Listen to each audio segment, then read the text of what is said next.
All right, it's 2 p.m. CET. Let's start the match. Let's go, guys. There we go. There we have the first game. Koalli against Crescentine. Koalli with the white pieces, Crescentine with the black pieces. And we see the French defense. Oh, I'm already loving this. I'm already loving this, guys. The French defense. I wonder... So Crescentine is from France. But it's also quite a coincidence that I'm also playing the French. Welcome, Hypnogen. Hello, hello. C5. Okay. So the main moves in this variation are Knight f6 and Bishop b4. But I think c5 is doable. I think c5 is okay. I think the only problem is that you might be losing a pawn here, because d5 will be attacked twice after all these captures. And the d5 pawn is only protected once. But Koalli decides to simply develop, and that is all good. Knight e5. So the problem with knight e5 is, first of all, you don't want to develop your pieces twice in the opening. You want to develop all your pieces and then form a plan. But it's always good to be aggressive, you know, anything can happen in these games, so why not? f6, knight f7. Oh, Koalli is going very, very aggressive mode. Very, very aggressive. It is a fork, but Crescentine sees it and captures the knight right away. Nice job, nice spot. It's very, very nice that she is looking for the fork right there, but sadly the king is defending that spot right there, so it did not work.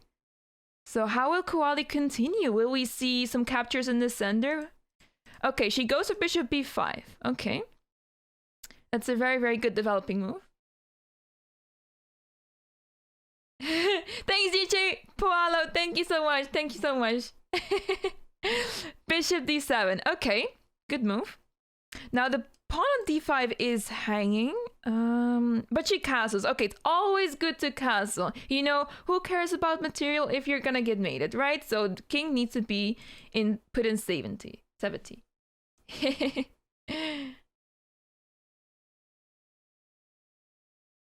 A knight for castling rights. Yeah. Yeah, maybe it will be useful later on. Who knows? Who knows? Both players have been okay. I was gonna say that both players haven't been spending so much time on their moves. They have 10 minutes and 5 seconds of increment, which is quite a lot. But they have spent like around 1 minute so far.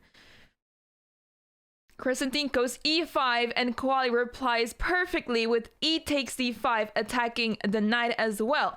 And now we will see how weak and vulnerable the king on f7 will be. Is Koalli able to make use of that? Now the best move that Crescentine can play here is taking on d4, because the knight is under attack and the pawn is hanging at the same time, so might as well take that. Will she see that the knight is hanging? Will she see that? She sees it and plays the perfect move. Knight takes d4. Nice job. Nice job. So now at the same time, she's attacking this bishop on d5 twice. The knight is attacking it and the bishop is attacking it, and only this knight is defending it, which means that she has to move this bishop. She can either capture the bishop right there, or she can move it to a square like c4, but she plays knight b1 instead. Oh no. I wonder if it was the mouse slip, because I wonder if it was the mouse slip, because it looks like retreating a knight like that is a little bit rough. Bishop takes b5 and the rook is also hanging. Oh, this is not looking very good for Koalli. This is not looking very good.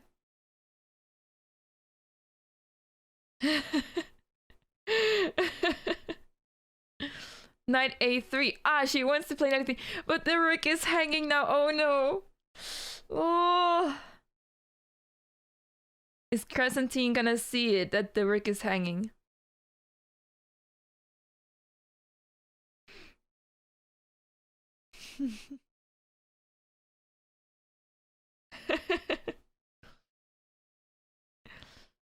She gonna see it.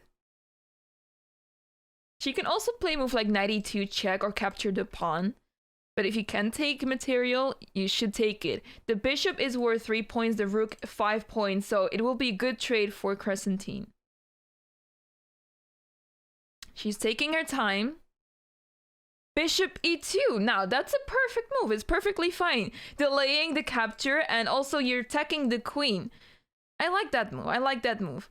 Now she's also like closer to the rook, so either Koalli moves the queen and loses the rook, or she will lose the queen. I don't think she will allow the queen to be taken. Queen e1, avoiding that capture on the queen. But now the rook is hanging. Will she take the rook? You don't actually have to take the rook since it's actually trapped on f1. You don't have to take it.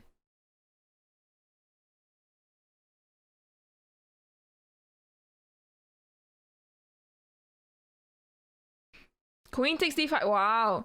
Crescentine is playing perfect chess. She's playing super, super well. Queen takes d5. She is not taking the rook just yet. Just capturing that pawn. It's for free. I'm looking for some mate opportunities on this king, but as you can see, the king is so well defended. It is really hard to find a mate right there. You need to develop your pieces and bring more pieces into the attack in order to do something. c3, that's a really, really good move made by Koalli. c3, attacking the defender of the bishop. So if Crescentine moves the knight, Crescentine will lose the bishop right there.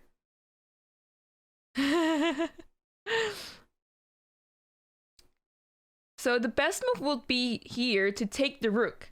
Now this is a funny line. So if bishop takes f1 and if Koalli decides to take there, there's a funny checkmate. Do you see that, guys? Do you see the funny checkmate?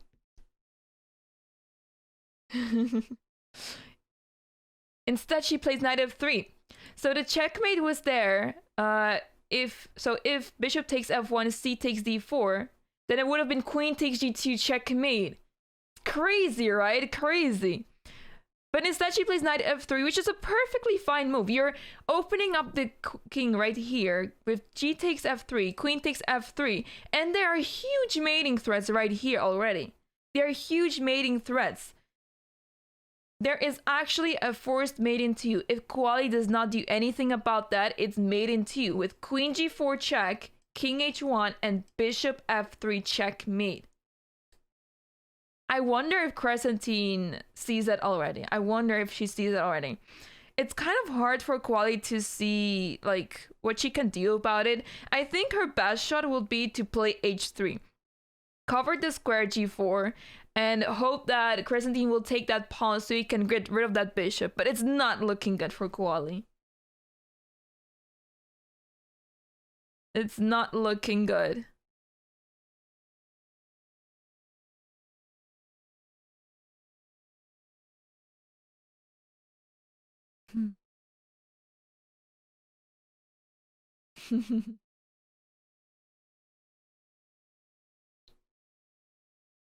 Yeah, Crescentine is seeing these tactics like crazy. She's doing a great job. Crescent ruthless for sure. For sure.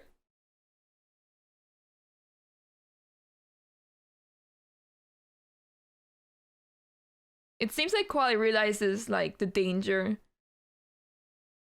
But it's really hard to find a bishop e3. Yeah, it's really hard to find a defense here, honestly. Bishop e3. It's a really nice developing move, but sadly there's a mate into on the board. Does Crescentine? She plays knight e7. Okay. It's very, very understandable. It's not easy to see this checkmate. Like, it's a very unusual checkmate, honestly. It's very unusual to have your bishop here and queen here and like form a checkmate there. It's really unusual. But instead, she's moving the knight, and maybe she's seeing knight f5, knight h4 to mate on g2. That's another checkmate. Queen d2, another nice developing move. Freeing up the rook. Both players are very, very focused. I love to see that.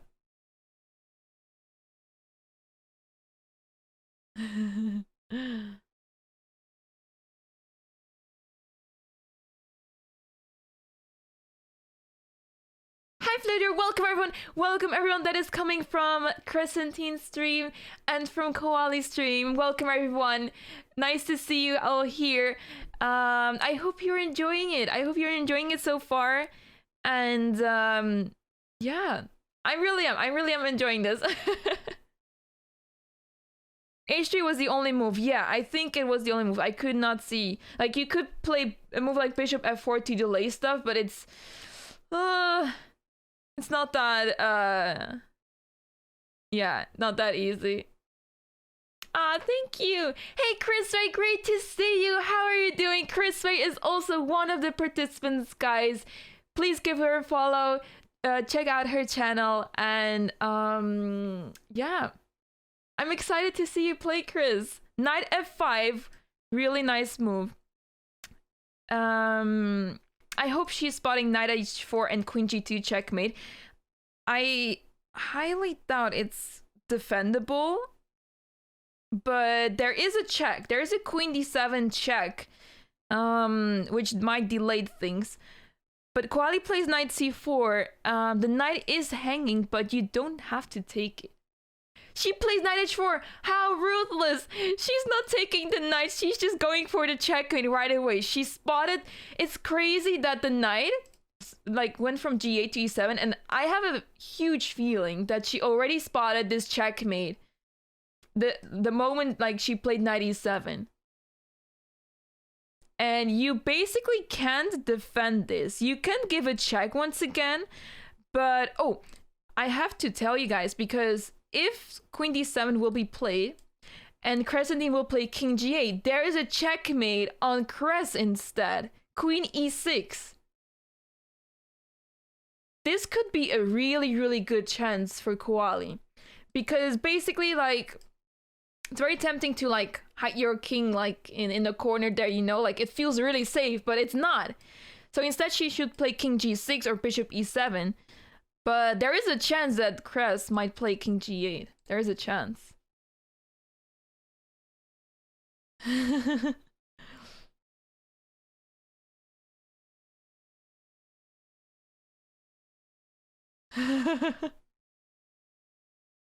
got checkmated like that sometimes. Oh, that hurts. That hurts.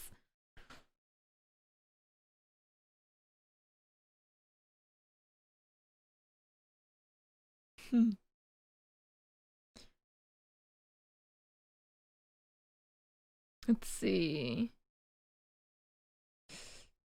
It would be really nice if she spots Queen D7.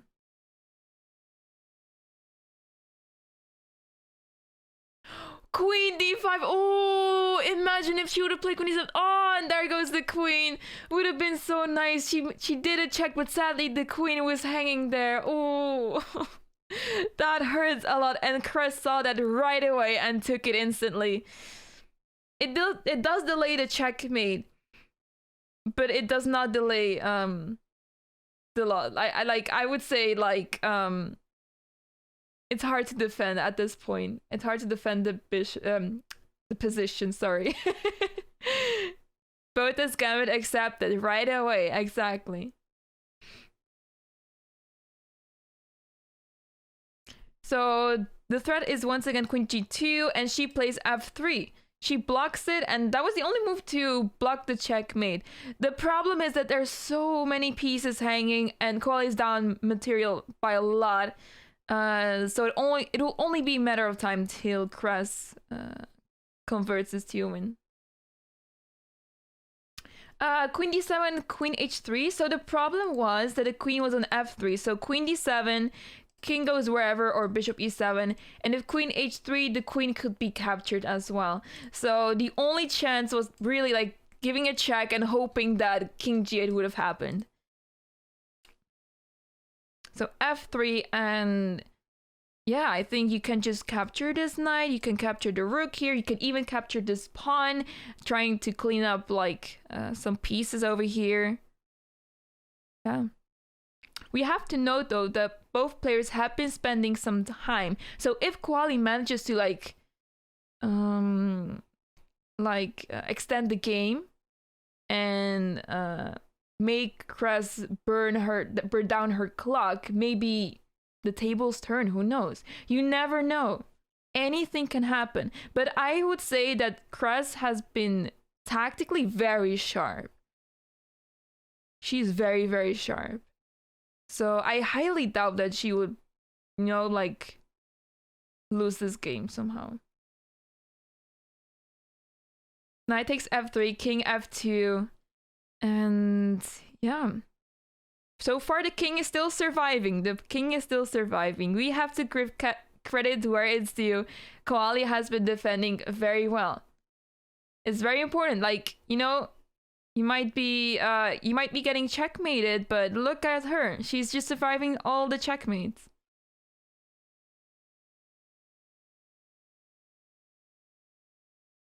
Rook e1. She finally moved her rook, but sadly the knight is covering that square. Will Cress take the rook now? Will she take the rook?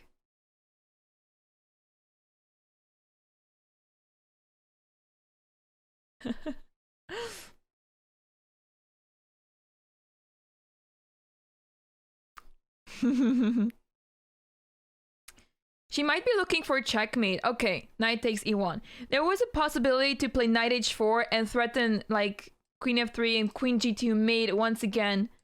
But there's no need for that. You can just take these pieces and try to win that way. Like, Koalli only has the rook and the bishop left, and she plays queen h1 check. The king has to move, and then the next move, you take the rook right there. She is just collecting all of Koalli's pieces. That's insane. Aww.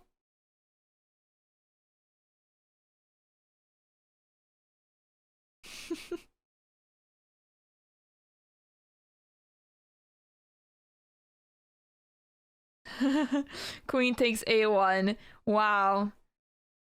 Cress has been doing her tactics. You can just see it. I've seen Koalli do some puzzles before the game started. But Cress has been playing a lot, I think. She seems really, really well prepared.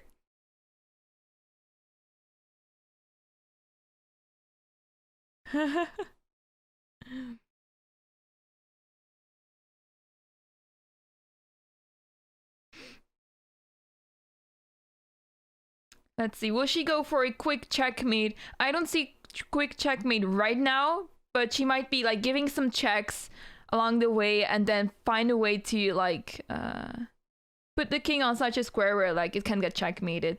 But instead she plays rook d1 d8 and it brings the rook into the game, and it's actually really, really good because, the queen and the bishop might be able to checkmate this king right here. But it's often just, much, much better to put more pieces into the game, and they will help you support giving the checkmate, King e4, queen b1, king f3. I think we're gonna see a checkmate soon. Cress is not taking all of the pawns and the bishop. She is trying to find a checkmate, which is really good, I think. It's not very easy to spot a checkmate right away. It really needs to be like taking away some squares. I think queen f1 will be a great move so that like you cover all these squares, e4, accent move. It's not a great check. Maybe you can get this bishop into the game and cover all of these squares on this diagonal. King g3. Now, will she play bishop d6? Honestly, every single move wins here. It's just a matter of time when it like will be a checkmate. Rook d3. She's gonna capture the bishop probably soon. She's playing a much higher level. Yeah, I'm not sure. She's playing really well. She has seen almost every single tactic.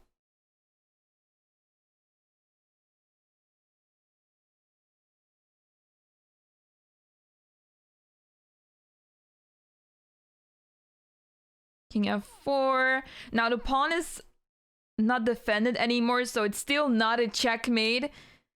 But we're getting there. She's WGM. I would believe you. I would believe you there. She goes through almost all lessons chess.com. Really? Oh, that's awesome. That's really, really cool.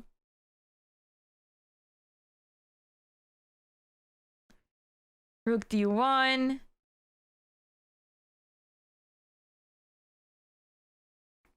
King g4.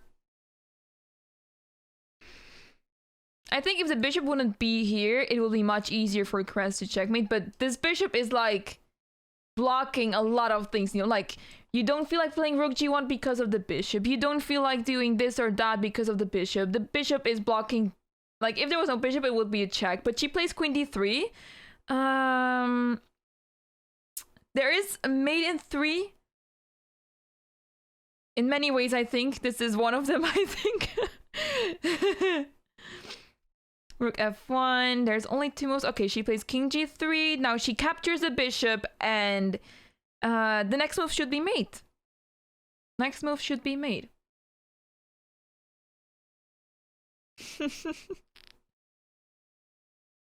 If king g2, there's mate here. If king h4, there's mate here and here. Queen f2 can still go to h5, and this is checkmate. It is too. Wow. Congrats, Crescentine. That was excellent. Great, great job. That was really, really good.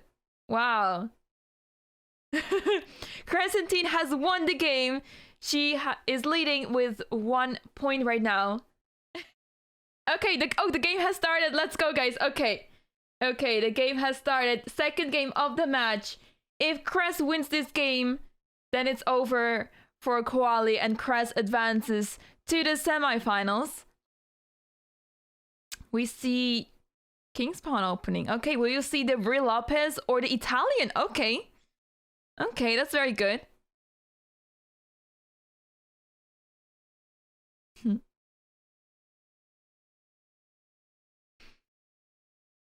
Let's see.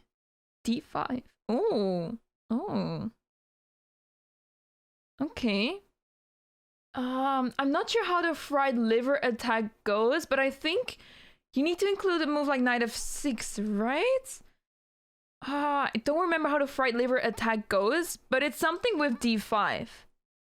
Or maybe it's with in the Real Lapis. These lines are so similar, but I don't think d5 is a move here, as it is attacked twice and only defended once.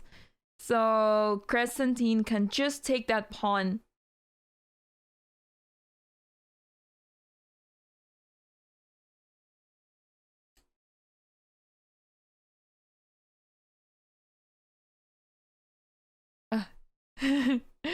Knight h6. Okay.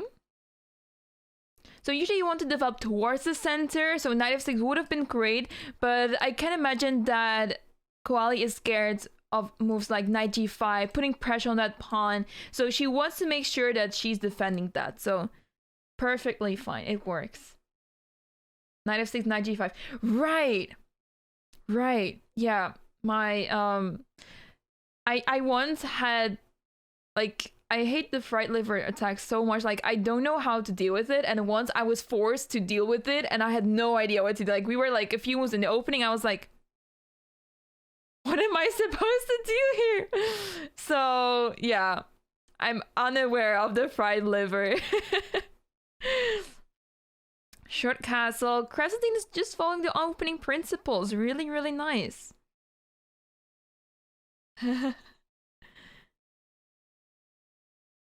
So now Koalli should develop the bishop somewhere here or here and castle, but she plays knight e7, which is a perfectly fine move. She attacks the bishop has to move, and perhaps she will move the knight here and make sure that, like, her king side is safe. It's really, really good.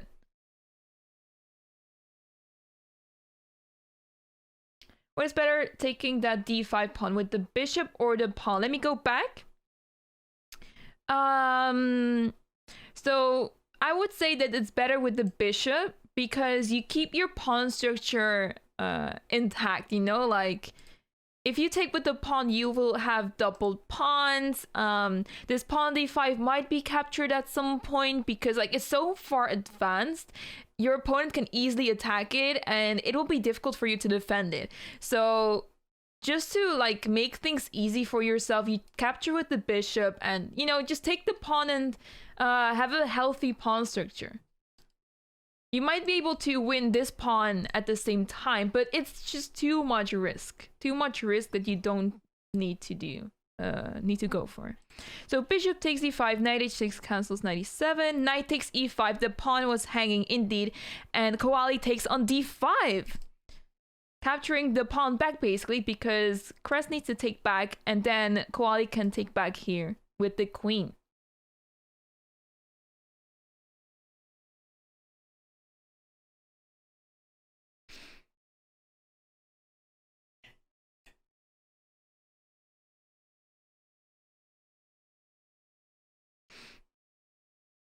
Oh, she plays rook e1 instead. She plays rook e1 instead. So now that means that Koalli is a piece up. Bishop g4. That's another piece hanging because the knight is attacking it and the queen as well, and only the knight is defending it. Will Cress see that knight takes g4 is a great move? Will she see that? She does it! Knight takes g4. Wow. Okay, knight takes g4.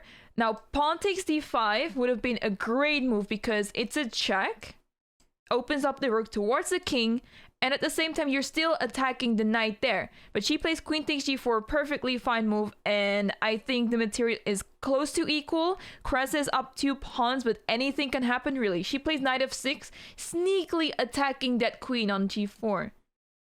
So the queen has to move. Where does it go to? I think a move like queen f3 is perfectly fine. Queen g3 will even be better, I think, because imagine queen g3 and the bishop moves, then the pawn becomes undefended, so you can't really develop that bishop if the queen is on g3. But queen f3 is a perfectly fine move. Bishop c5, developing the bishop, and I think we'll soon see a castle. And yeah, so far so good.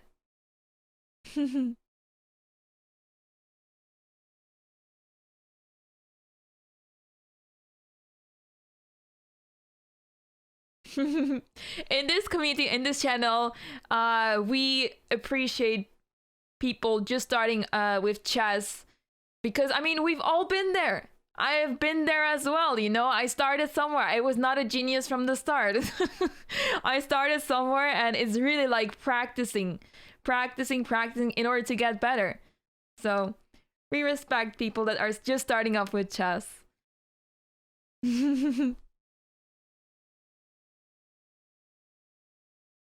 A genius at golf.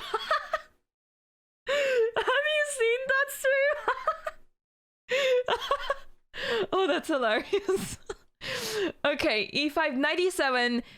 That's really, really nice. She spotted that the knight was hanging, moves the knight to d7, but the problem is here, e6.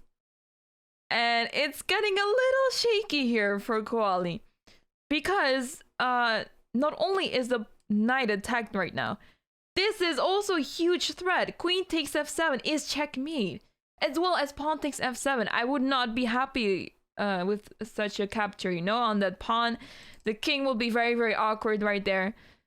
So I'm not sure what to do here. Like, I guess knight f6 would be the best move, so you like cover everything. And in case of this capture on f7, you take back with the king. Ooh, there's a checkmate on the board, guys. There is a checkmate on the board. E takes f7 is checkmate. Is a checkmate because it is a double check. Opens up the rook towards the king and the pawn is giving a check there as well. So that's an instant checkmate. That is a beautiful checkmate. Will Cress realize that? Will Cress realize that? Ooh.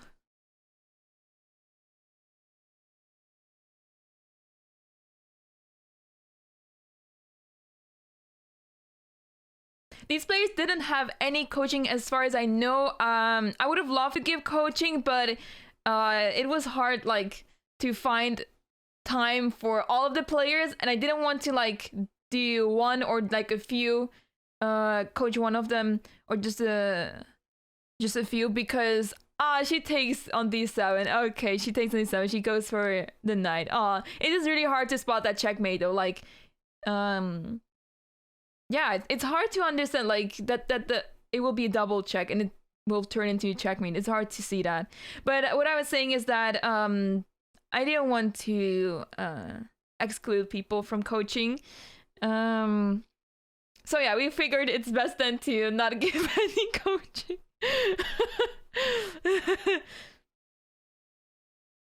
Thank you, player. Thank you. Let's see. King takes d7. If queen d5 check, the king can run away to c8, or bishop d6 can cover the check. So there is not really a checkmate right now. Queen f5, king c6. So queen f5, she was forking, basically. She was attacking the king, obviously, giving a check, but also attacking the bishop. And Koalli played the right move, king c6, protecting that bishop with the king. So it's a really nice find. Now, Cress gotta make sure that she develops her pieces and not get back ranked. Back ranked checkmates can be very, very sneaky. For example, like rook e8, rook takes, queen takes, and you might just forget about queen e1. You might just forget about it. Queen f3 check, giving checks always works.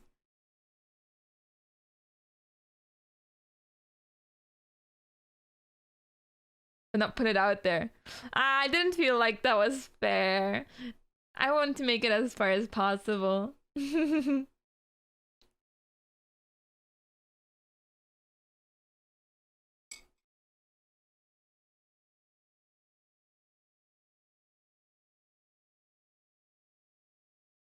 b5.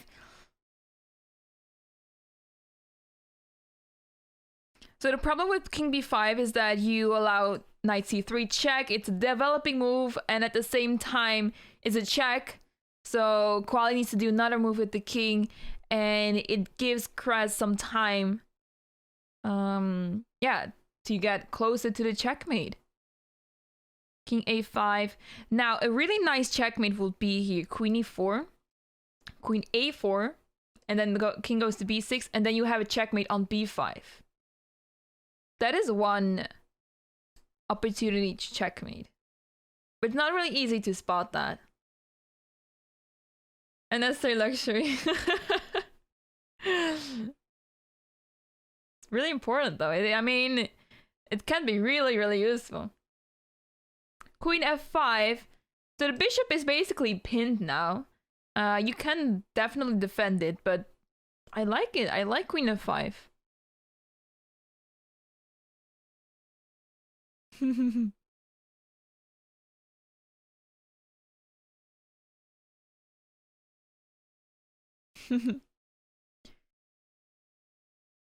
So what is Koalli gonna do? Is she gonna protect the bishop with the king? Or with the queen? Or with the pawn? Okay, I honestly like the pawn move because it allows you to go to a6 and b7 with the king and just hide there. Hide and survive. And it's really, really important. And yeah, like, I'm not even sure how you can stop the king from going there, because if you play queen d3, you allow a queen trade. It's not like I'm saying that it's good for Koalli. It's more like, I'm trying to look for a checkmate, but it's really hard to spot it. The king can like easily run away. b4! Wow! That is a fantastic move! b4, and the bishop can capture because once again it's pinned, so she has to take it with the king. I honestly think it would have been...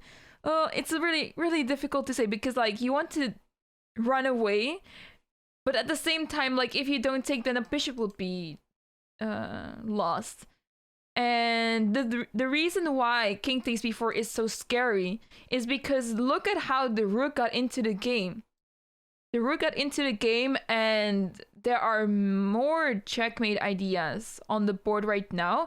One of them is bringing the other rook into the game. And putting it on a4.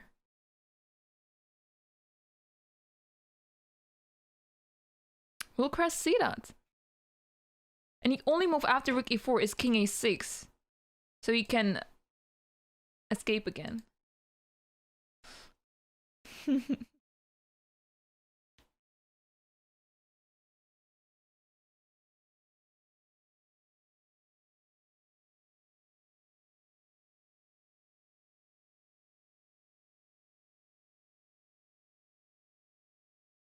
We have to note here that Cress is down to 3 minutes. Less than 3 minutes on the clock. But I think she is very well prepared with her tactics, that it should not be a problem. It should not be a problem that she is below 3 minutes now, but anything can happen.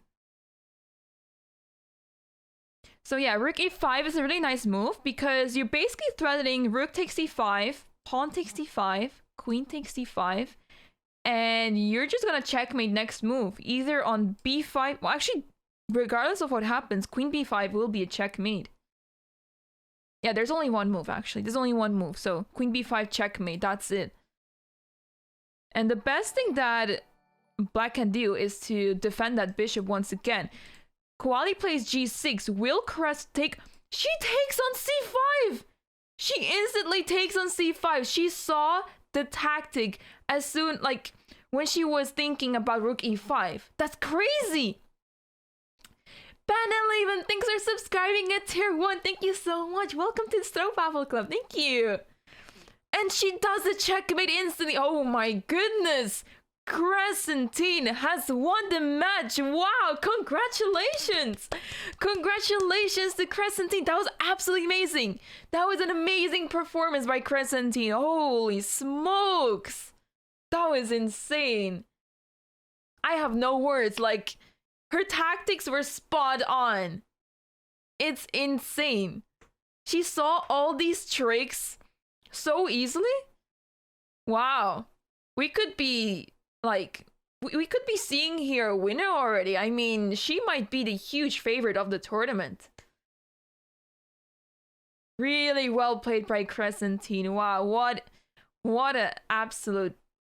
I mean, it was amazing. It was absolutely amazing. Both games, she did that.